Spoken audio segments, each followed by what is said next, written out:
Choose not to live in a world of filters. Realize your mistakes. Set the foundation for your success. Get some wins. Knucklehead Podcast. Well, let's get with it. Hey, listen, guys and gals, welcome to another edition of Knucklehead Podcast. We got with us today a buddy of mine. This is what's cool about this. On the other side of the country, going out and making it happen as a men's transformation coach.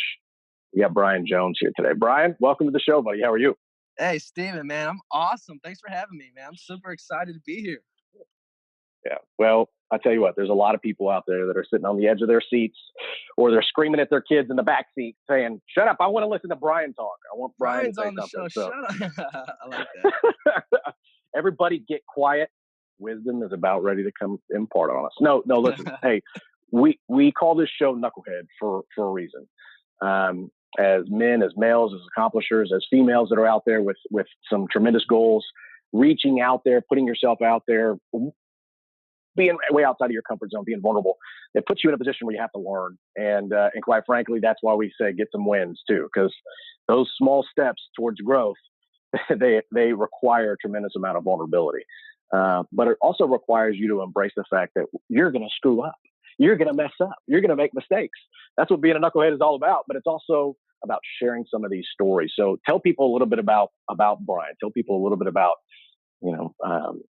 why it would be a good idea to make some mistakes and then recover from them. Make some mistakes, man. Mistakes is like part of life, right? We're all going to make mistakes. So yep. It's like learning how to embrace that, right? So I've made plenty of mistakes actually, I made 2 mistakes in my entire life. I'm just kidding. No, but yeah, I've made 2 mistakes. That's impressive. That's impressive. I'm just kidding. But like one of the biggest mistakes that actually like still sticks with me today is back when I was I'm transitioning out of real estate, and back when I was a realtor, I would pride myself on like taking absolute care of my clients. The fiduciary responsibility that we have. I took that very seriously. I had a listing one time and there was this contractor doing repairs on the listing that I had, and I would constantly check in, see how everything was going, and he would give me the A-OK. And without checking myself, long story short, nothing was okay. Nothing was done. So the buyers came through the final walkthrough, and literally one thing on the list was done the day before closing, and I had to eat that, and I had to and the deal fell through. And honestly, it was really, really hard for me. I was putting the blame on the contractor. I was putting the blame on even the homeowners. I was like, you couldn't see that, but in reality, it was my fault. I should have taken a firm stand and gone over to the property myself and checked on it. And so that was really hard for me to accept. So I love that story that you led with as a real estate agent.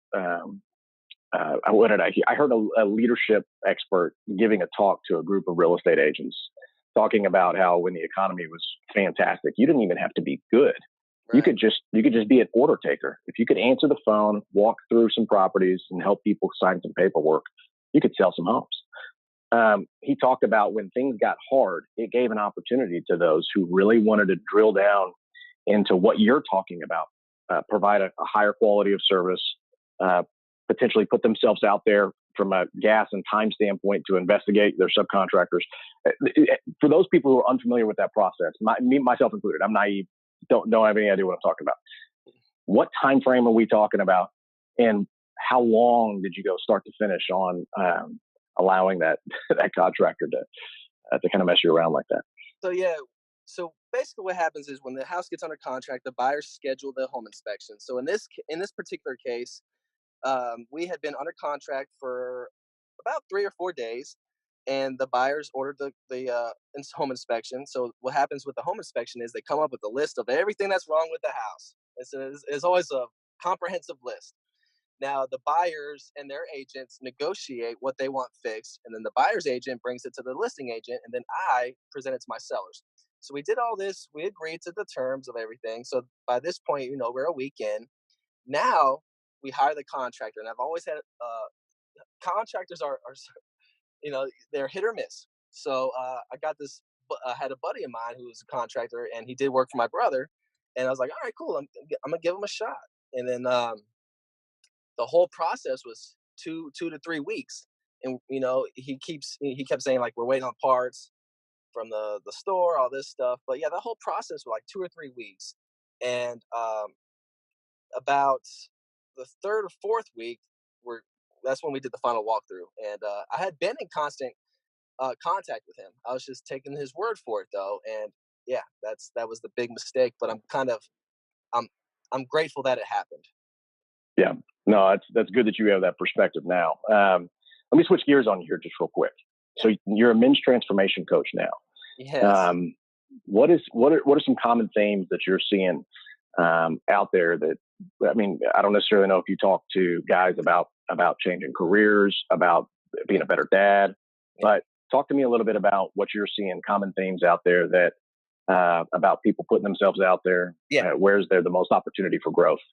So my thing is, Stephen, a lot of people are really unhappy.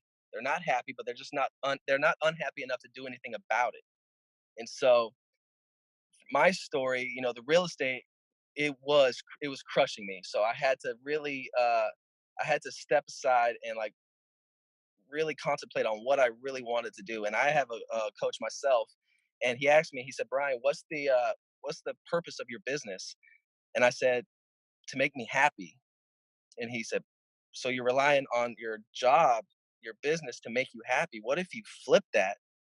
What if you found what makes you happy and make a career out of that, make a business out of that? And I pondered that for a long time, but I was too afraid to actually do it. And I think a lot of people are still stuck in that fear, that of the anxiety and the stress of the unknown or the uncertainty, that they're not willing to fully sit in that, and they're sabotaging their whole life because of that fear. So my ultimate goal, my ultimate passion is to really just help people go from living in their head to living from the heart. Yep. So living from anxiety and stress, because when you're operating at that low energy, that's the energy that you give off, and that's the energy that's going to come back to you. And we wonder why nothing ever changes in our life. Well, what happens if you can go from living in your head to living in your heart, a place from love, instead of seeking happiness and seeking joy? What happens if you learn how to really stand in your own value and operate from that place instead of seeking it? That's where the game changes. And that's what I truly find passion in my purpose, is helping men become better fathers. And that starts with improving their own relationship with themselves. Yeah. I mean, your self-talk and what it is that you spend the most time with you, Right. probably the second most person is your partner, your spouse, whomever. The hard part is sometimes whenever you've made that decision to change and you get constant reinforcement in terms of negative self-talk back to you, but then also when that person who knows you the best, who's seen you try to go through changes in the past, they remind you of that person that you were, and you're like, oh my God, seriously, I'm trying to make some changes here. Stop telling me about what I'm not doing well. Exactly. I want to, but the fact is they have a life too. Quite frankly, they entered into an agreement with you, and they're relying on you to figure it out. Not just talk about it, just go figure it out and make it happen. So that's important. So you're seeing a lot of guys out there who are unhappy. You're seeing a lot of guys out there that need some help and some coaching in terms of next steps to go from a life of chasing happiness to a life of chasing what their purpose is. Mm-hmm. And maybe I misheard you, but what's Yeah. the difference between the two? So instead of living from a place where you're seeking happiness and seeking Yeah, joy, you can actually live from that place. sure. Learning how to the self-love and discipline, because a lot of people deep down, they don't really respect themselves or love themselves. And if you don't love yourself, you can't receive the love. So basically Yeah, what I tell people is like, look, you can you're not going to be happy if you get a new car. You're not going to be happy if you get a new house, because those things don't provide happiness. They provide short-term happiness, but if you're miserable on the inside, then it doesn't matter, because it's only going to be it's only going to be temporary. But if you learn how to, like, no matter what life throws at you, if you can understand that, you know law of pure potentiality, right? You have everything you need inside you. It's just tapping into that. It's just tapping into that. You know what I mean? That inner love and power, inner power. Yeah, there's a bunch of books out there that people can read if they're curious about what it is that you're talking about. If they want to know, well, all right, I get it, Brian. How do I get in touch with you? We can talk through this, but I kind of want to curate some of what it is that you're talking about. I want to inspect before I expect. I want to take the lesson that you learned from the real estate debacle and try to apply it towards this transformation process. What are some books that you would suggest people to go out there and check out? The book I'm reading right now, and it's been like I've read it before, and I keep it with me all the time. It's the 7 Spiritual Laws of Success by Deepak Chopra. And there's these 7 laws, and the first law I just mentioned is the law of pure potentiality, and it states, there's 2 types of power. There's ego-based power, and that's the power that thrives on title, money, is the ego. And the problem with that is once the money's gone, once the title's gone, once the status is gone, the power's gone. Now the other law, the other part of that is the self-referral power. And that states that all the power comes from within you, and that's you can't mess with that. It's permanent. It's infinite. Yeah. So those are two of the 7. You want to know the other 5? You got to get Deepak Chopra's book. Would you say 7 Laws of Spiritual Growth? Success. Yeah. Success. 7 Laws of Spiritual Success. All right, listen, we're up against it here. So, listen, I appreciate you taking some time. First of all, it's difficult whenever you put yourself out there to a new audience. It's difficult when you put yourself out there like a mistake.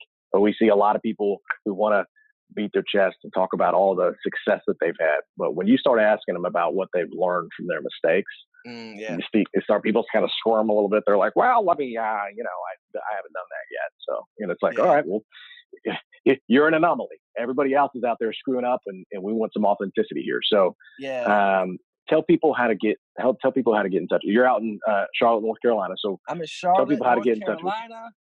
Home of the Nature Boy, Ric Flair. You can and the Tar Heels. Yeah, the Tar Heels. Yeah, you're speaking my language now. They're like right 3 hours away. But no, you can reach me on Facebook. It's Brian_Jonesetti, and Instagram is Brian_Jonesetti as well. And I'm interested. I just want to I love connecting with people, and looking forward to connect with your audience, man. It's going to be awesome. It's going to be amazing 2019. Let me tell you that. I'm excited.